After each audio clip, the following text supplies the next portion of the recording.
Carlos Cigano, TV Embu-Guaçu. Hoje nós vamos entrevistar o Claudinei Moraes.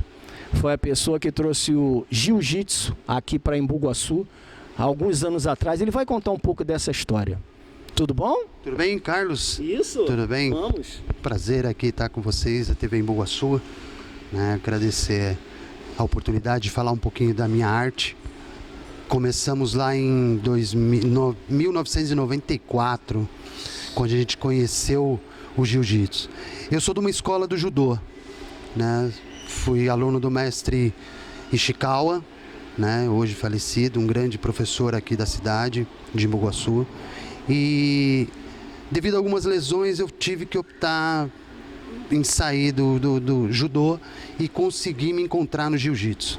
Jiu-jitsu é uma luta de chão, uma luta de solo, começa em pé, com a parte de quedas, né, que valem as pontuações devido não igual ao judô, e eu tive que optar em ir para o jiu-jitsu devido a umas lesões de joelho. Como o judô tinha muita torção de joelho para fazer rotação, eu acabei optando em ir para o jiu-jitsu. Conheci o jiu-jitsu em 94 mesmo, né?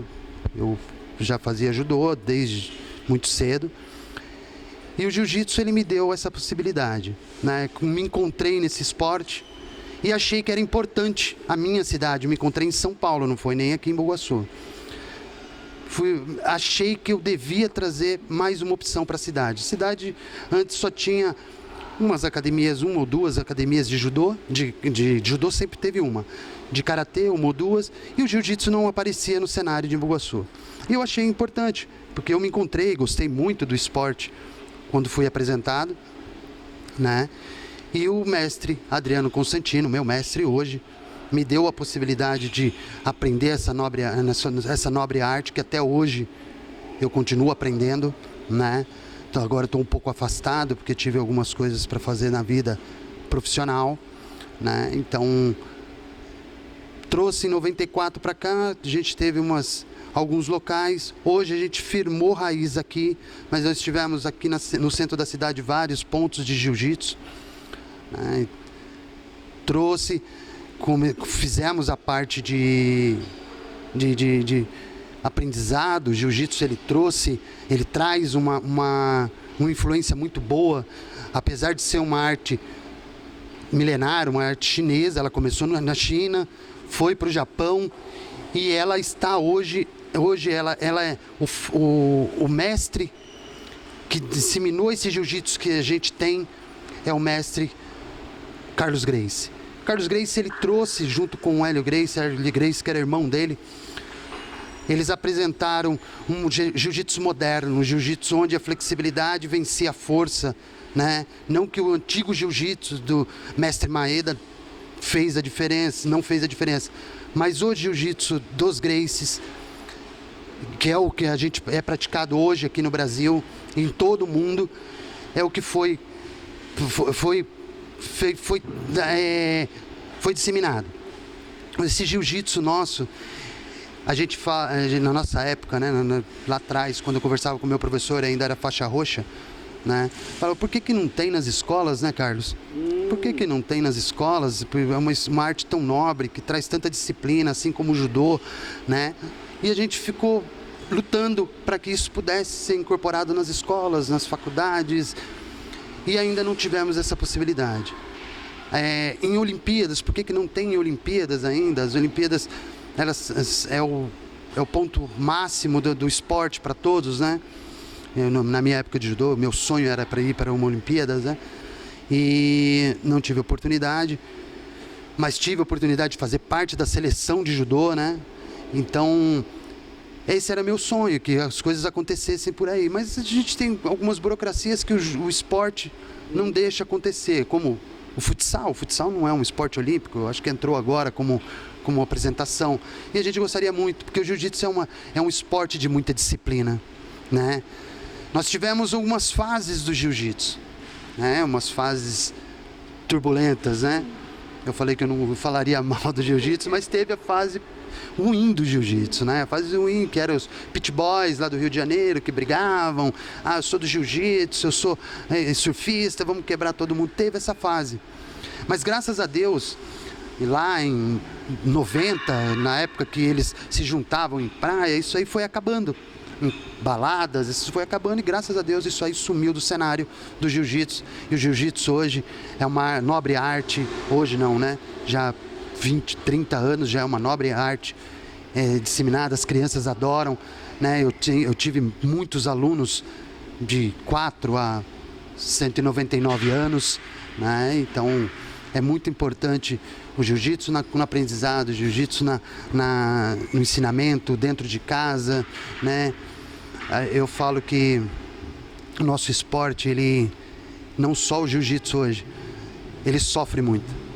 Ele sofre muito porque o digital está tomando conta disso, né? Não que ele aprenda pelo jiu-jitsu, mas eu fico muito chateado quando eu vejo meu pai, minha mãe me levava na academia para eu ficar 1h30 treinando. Hoje não, né? Não era castigo, não. Não. Me levavam mesmo com a fim de aprender a disciplina, né? Não que outras pessoas não sejam, mas tentar ser uma pessoa melhor, mais de compaixão, E a arte marcial, por ela ser uma arte oriental, ela é uma arte que disciplina, que traz a força do samurai, a força do Budô, que é é o nosso código, né? O Budô é o código do samurai. Então, a gente faz isso. Eu tenho uma pergunta, até uma curiosidade, porque a gente vê assim, quando às vezes o garoto é muito violento na sala de aula, na escola, na vida dele normal. Aí ele entra para praticar um esporte, uma luta, ele muda. O esporte, por que isso? O esporte, a arte marcial, ela tem esse poder.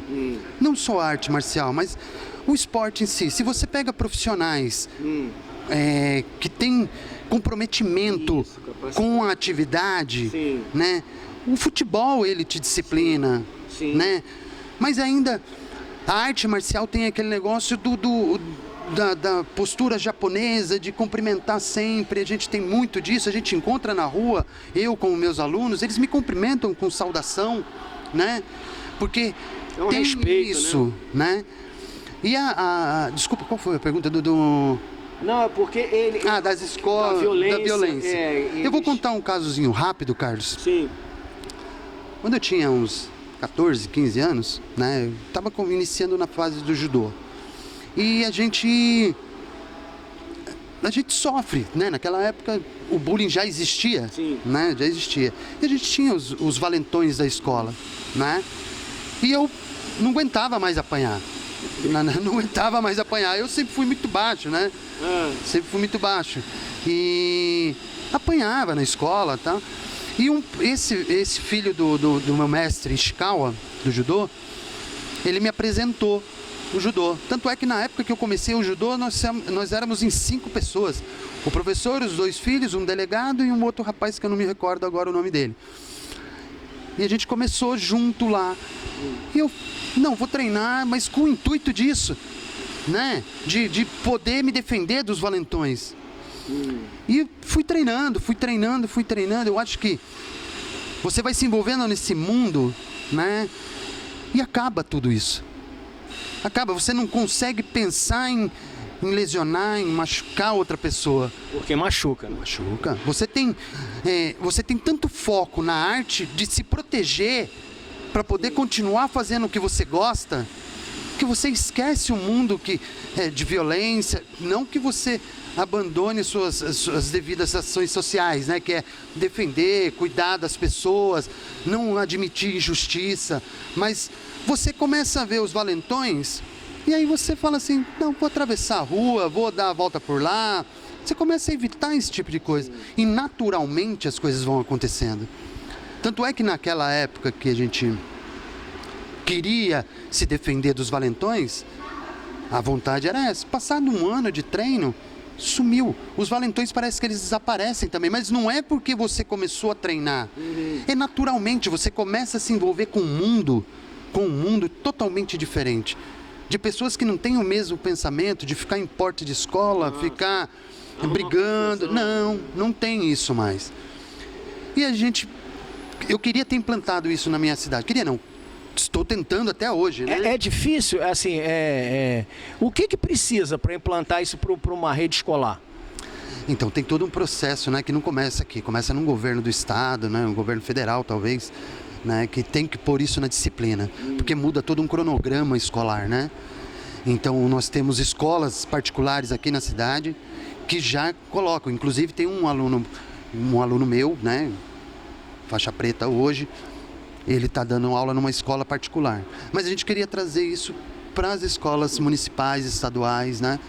E é muito difícil. A gente não é nessa gestão nessa ou na próxima gestão que a gente vai conseguir. Mas é isso, a gente gosta muito da arte que a gente faz, né? A gente trouxe o esporte para a cidade com esse intuito de dar mais uma possibilidade para o jovem conhecer a arte marcial. Não, jiu-jitsu não tem nada a ver com briga, não tem nada a ver com guerra, com grupos de pessoas contra outros grupos. Nós queremos que as pessoas tenham a facilidade de conhecer essa nobre arte que eu conheci. Me deu tudo que eu tenho hoje. Eu me formei, sou profissional de educação física, né? Tenho vários amigos meus faixa pretas, né?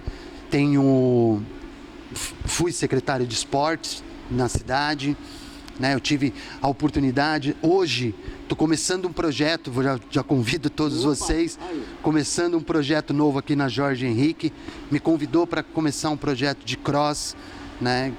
Trazer para esse ambiente o que eu já fazia há anos, né? Antes dessa nova profissão que eu estava, nessa nova área que eu estava, eu já ministrava aulas de cross, então estou voltando de novo, né, para minhas aulas. Convido a todos se quiserem, inclusive Carlos, se quiser fazer um pouco com a gente, né? E gostaria muito que o jiu-jitsu tivesse a oportunidade que vocês estão dando agora, de aparecer na mídia, aparecer para as pessoas, mostrarem que é uma nobre arte. Não tem nada. Às vezes as pessoas não procuram porque não têm um conhecimento. Acha assim, vou entrar em uma academia para quê? Para brigar, para ficar violento? É justamente ao contrário, né? E deixa eu te fazer uma outra pergunta. O que é para um professor, né, você que treina um aluno para ele entrar numa competição, e você está fora do tatame, você não pode fazer nada, você vê um aluno entrar para lutar e ele ganhar uma luta? Você disse para o professor? Sim, qual é o sentimento de um professor?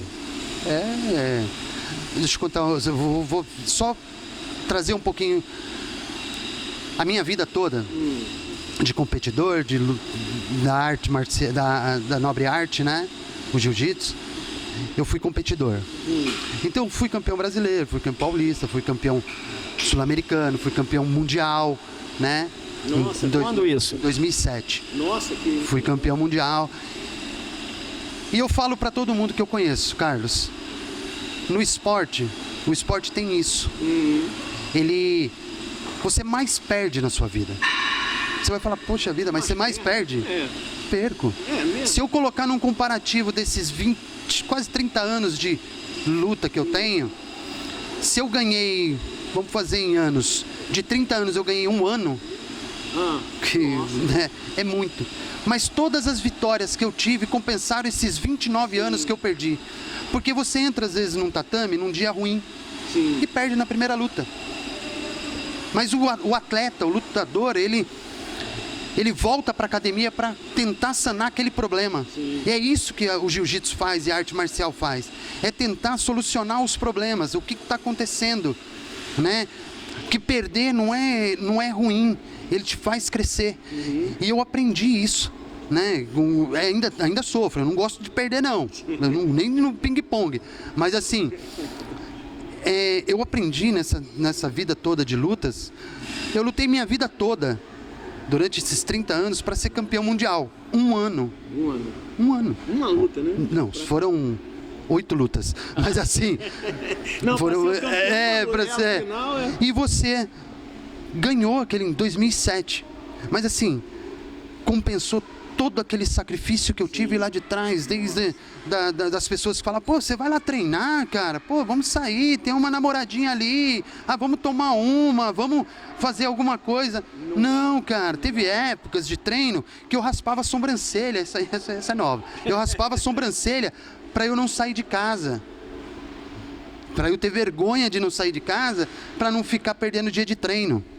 Então são coisas que a gente vai aprendendo na vida, né, que ganhar é legal, mas perder também faz parte do esporte. E quando você falou, qual que é a satisfação minha de ver um atleta meu competidor? Eu tenho uns atletas que foram campeões também, né? Tem uns atletas que foram pro MMA, tem outros, e eu fico pensando, a competição ela só coroa um momento, mas eu vejo a vitória deles hoje, né? De todos eles, né?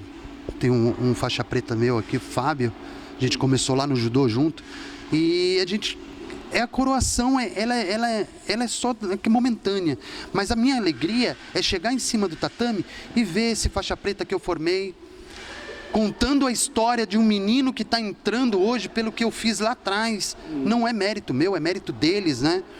A gente só deu um pontapézinho, mas assim, contar as histórias do quanto aquele menino está desenvolvendo no esporte, isso para mim é gratificação. É muita alegria, muita felicidade, né? Claro, você chega na competição, grita pelo seu atleta e vamos lá, e ele ganha, ele é campeão, sobe troféu e foto. É muito bonito isso. Mas aquele é um momento coroado, naquele momento que vai ficar na história e no coração do atleta. Agora, trazer uma criança de 4 anos e você desenvolver ela durante a vida toda, né? Eu tenho alunos meus que começaram com 10, 11 anos e hoje são atletas de alto rendimento, tem atletas que são professores, porque assim, o esporte é isso. O esporte, ele é para a pessoa que gosta do esporte pelo esporte, que é tá lá treinando, condicionamento físico, uma defesa pessoal, uma atividade, e tem o esporte daquele que é o competidor, aquele cara que vem e quer passar o carro em todo mundo aqui dentro, e é isso. Para mim, a maior alegria minha é ver esse tatame cheio, né? É ter sempre muitos atletas, né? E essa é a minha consagração, essa é a minha alegria. É chegar no meu professor, é conhecer, tenho vários amigos aqui que passaram pelas minhas mãos, né? Como professor, e me cumprimentar na rua com uma saudação, né, do jeito que a gente sempre faz, do jeito que a gente sempre... Isso para mim não tem preço, sabe? Para chegar ao ponto de uma competição, qual é o tempo que um aluno tem que treinar? Carlos, é relativo, né? O meu método de ministrar aula não foi sempre voltado para a competição. Foi sempre voltado para o caráter, para a disciplina, para uma pessoa mais resiliente, uma pessoa mais dada para a comunidade se desenvolver. Dentro daquele módulo, sempre você tem 1 ou 2 que vão se destacar na competição. Esse atleta, ele se desenvolve no primeiro dia. O professor que tem visão, ele já conhece o atleta, né? Ele já entende e sabe as necessidades. Sabe onde pode investir. Entendeu? Porque se você coloca um atleta de alto rendimento, né, no meio de um monte de pessoas diferenciadas, né, para treinar, você acaba contaminando um ou outro, e aquelas pessoas começam a sentir que elas estão fora do padrão da academia. Sim. Então, o atleta, o professor, os meus professores, né, que eu formei, né, como meu professor, ele teve essa visão. Ele sabe quem é o atleta, quem é o cara. O atleta, ele já nasce atleta. O atleta de alto rendimento. Ele já nasce atleta de alto rendimento. Você conhece ele em casa. Você sabe que ele pula mais, ele corre mais, ele brinca mais. Você tem filho, Carlos? Uhum. Então, esses meninos, eles são assim, esses meninos, eles têm o sangue do atleta. Você só precisa lapidar aquilo ali. E quando ele vem para você, o professor, ele vem com toda essa ênfase para cá, ele quer... Cheio de energia. Cheio de energia. E você direciona ele. Isso vai dar muito trabalho, muito. As competições, elas começam a partir do primeiro mês de academia. Você já pode pôr em competições de iniciantes. E você já vai lapidando essa criança, né? Então, a gente tem, esses dias o ano passado teve uma competição muito interessante aqui no Embu das Artes, uma vizinha nossa, e estava valorizando isso. E minha sobrinha de 4 anos competiu. 4 anos. Né? Então você vê, foi não sei se ela vai ser uma competidora, mas ela competiu. Então isso é muito importante. Direcionar a cabeça da criança para aquilo que ela tem para o futuro. Né? Porque dentro da arte marcial você não tem só o atleta competidor, aquele cara que vai levar o nome da academia, como Minotauro fez, como outros atletas, Vanderlei Silva, Vitor Belfort, para dizer conhecidos. Eles alavancaram a academia. Você tem as pessoas também que conduzem a academia, que são pessoas que são advogadas, administradoras, médicos. Né? Então você tem dentro da arte marcial como direcionar essas pessoas para esses campos, que são tão ou mais importantes do que ser um campeão mundial, um campeão brasileiro, né? Um campeão olímpico. Nós precisamos de pessoas que direcionem a cabeça das crianças para que ela entenda que não é só o esporte, o que eu vou ganhar do esporte? Eu vou só ganhar uma medalha e ser campeão? Não. Você vai ganhar disciplina, você vai para uma faculdade, você vai ter uma concentração melhor, né? E o pai precisa entender isso. Por isso que a gente aconselha muito os pais acompanharem os filhos aqui nas atividades, né? A gente faz os encontros, né? Então é isso, Carlos. A gente, o esporte, a criança, ela já nasce competidora. Ela já nasce. Tem umas que você precisa lapidar melhor. Tem outras que já nascem com aquele estilo agressivo de competidor. Você só precisa pôr no caminho da competição. Você falou em alunos seus que hoje são professores. Para se tornar um faixa preta, tem um tempo cronológico, ou você fala, não, ele vai ser faixa preta, ele disputa essa faixa? Como é isso? Tem, Carlos, é assim. Olha como que é a modernidade. Eu estava lendo esses dias numa matéria que hoje estão dando curso para faixa preta pela internet. É isso que eu estou falando. Eu falei, gente, minha pergunta. Minha vida toda eu tive ralando a orelha aqui, me queimando a cabeça, entortando os dedos, para um cara falar que está dando aula pela internet. Dá até certificado, né? Não tem certificado, né? Por isso que eu estou perguntando, eu também vi isso. Então a gente é da velha escola, old school, né? A nossa, não vamos mudar isso. Se quem quer esse tipo de que vai procurar, tem na internet, tem videoaula, a gente não. A gente tem que vir aqui, tem que treinar muito. Não vem pensando em faixa. Quando eu vou ser faixa preta? Esquece. Quando você vem com essa ideia, você nem faixa preta vai ser. Pense que você está fazendo uma arte. Essa arte vai ser desenvolvida com 1 ano. E não é 1 ou 2 anos que você chega lá, né? Eu estou há 20, 30 anos aí, sou faixa preta 3º grau, e estou aprendendo. Eu aprendo fora do tatame, dentro do tatame. Então, tu aprende quanto ensina. E vamos embora, não tem tempo. Carlos, você não vai encontrar da velha escola, né, que é a old school, você não vai encontrar um professor que fale assim, em 1 mês você é faixa azul, 2 meses você é faixa roxa, 3 meses você é faixa marrom. Não existe.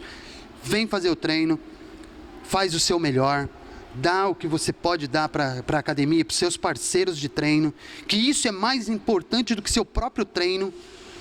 A gente valoriza muito, nós, os atletas, valorizamos muito o nosso parceiro.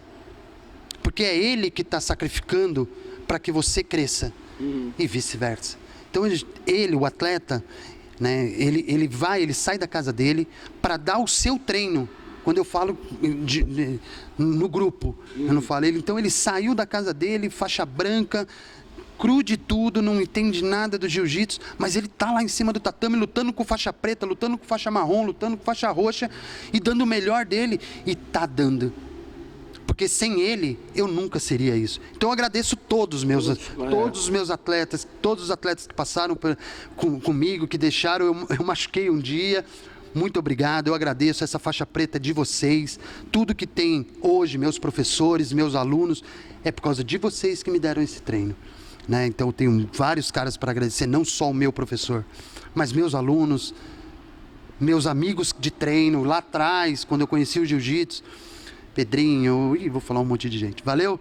E é isso. Deixa eu só encerrar aqui essa matéria. Você fazendo um convite à sua próxima atividade aqui, que vai começar, né, que você está falando. Sim, nós estamos aqui na academia, no Jorge Henrique, aqui em cima do Correio, aqui em Embu-Guaçu, bem no centro aqui. Então fala um pouquinho dessa atividade para você convidar essas pessoas. Boa, é isso aí. Estamos começando agora um projeto novo, eu até convido todos, né, para a gente começar esse projeto juntos. Eu já tinha umas pessoas, algumas já estão me procurando, né? Esse projeto ele começou lá atrás, há 6 anos atrás, na academia da Leão Branco. Grande amigo meu, Denis, né? Começou lá atrás, me apoiou, me ajudou. Tudo isso não teria acontecido sem ele, né? Me cedeu o espaço e a gente começou com um processo de cross. A gente chama cross training, que é um treinamento funcional um pouquinho mais forte. Né? Precisa fazer uma aula para entender como é que é. Então, é forte que eu estou vendo pneu ali. A gente tem barra olímpica, a gente tem barra, a gente tem elástico, tem corrida, tem trenó, tem um monte de coisa que vai ser feito. Né? A atividade ela é uma atividade com responsabilidade para aqueles que querem saúde, bem-estar, né? Tá precisando de uma atividade, não está conseguindo, é uma atividade rápida, uma atividade de muita eficiência, né? Então eu convido a todos, venham, façam uma aula, se gostar, o espaço está aí, eu gosto muito eu faço com muito prazer, então eu acho que minha esposa que fala muito isso, quando a gente faz com muito prazer, a gente tem o retorno que é o resultado, e eu tenho muitas pessoas com o resultado do que eu fiz, né? Não longe de arrogância, mas assim, eu vejo nas pessoas agradecimento pelo que eu mostrei para elas. Então eu convido a todos, venham, quem não conhece, venha conhecer. É uma atividade de alto rendimento, assim, não rendimento para esporte, né? Mas alto rendimento, onde você vai cansar muito, vai suar muito, vai ter muita queima calórica, né? Então, vem. Eu tenho certeza que você... Estou vendo ali. A esposa está ali. Eu já faço convite para você, Carlos. Tá aqui, vamos carregar uns pneus, vamos levantar umas barras olímpicas. É um espaço ali atrás, ó, tem um cantinho ali. É o cantinho da disciplina, tá ali, ó. Ó, então nós vamos encerrando por aqui, né? Agradecendo... a academia que nos cedeu o espaço, né? Jorge Henrique, que está ali sentado ali. Essa academia está aqui em cima do Correio. Claudinei Moraes, que nos abriu esse espaço. Nós estamos aqui no tatame. Então nós vamos encerrando por aqui, agradecendo a todos que fizeram disso aqui possível, tá bom? Então, Carlos Cigano, vamos encerrando por aqui. Voltamos aos estúdios. Posso só dar um cumprimento nosso do Jiu-Jitsu. Meus agradecimentos, né, a todos, Carlos, né, pela matéria, pelo canal, né, sucesso, que a gente puder ajudar, a gente vai estar aí. Queria que você viesse fazer a primeira matéria do primeiro dia, né, se a gente puder fazer. E no Jiu-Jitsu a gente tem um cumprimento e eu quero agradecer a todos, aos meus alunos, meus amigos, a Embu-Guaçu que me deu tudo que eu tenho hoje, minha esposa, né, meu filho, meus pais, né, minha sogra que me ajuda até hoje. Muito obrigado a todos. Muito obrigado, gente. Obrigado. Vamos fechar por aqui. Carlos Cigano, TV Embu-Guaçu.